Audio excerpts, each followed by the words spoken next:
أبدأ بذكر الله وأصلي على الزين اللي جمع خلقه ووحدها. ہم کہتے ہیں تم اپنے شکستہ گنو، ہم جرات والے اپنے سینے گنتے ہیں. تاریخ پیش کرو، تاریخ. قربانیاں اسلام کے خاطر کس نے دی ہے؟ اگر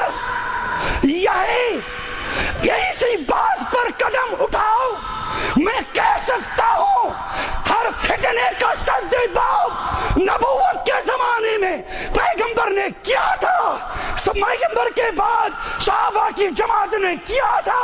آگے بڑھ کر یہ نبوت کا کام مدارس کرتے ہیں. کریں دیوبند والے ہر ایک سے پنگا کیوں لیتے ہیں؟ مدرسے والا ہی ہر ایک کے ساتھ پنگا کیوں لیتے ہیں؟ ہم کہتے ہیں جاہلو، اندھو کانو، ڈیوٹو، یہ سنو، جو محافظ ہوتا ہے دنیا کا ہو، جو محافظ ہوتا ہے وہ کسی جگہ پہ ہو، محافظ کو کام محافظت کا ہے، حفاظت کا ہے. جس جگہ سے کوئی عقائد کا چور آئے، اگر کسی طرف سے اعمال کا چور آئے، اگر کسی طرف سے صحابہ کرام کی عظمت کا ڈاکو آئے، اگر کسی طرف سے سلف صالحین کی عزت کو مٹانے کی کوشش کرنے والا آئے، وہ ہر جگہ پہ دیوبند کے سپاہی کو موجود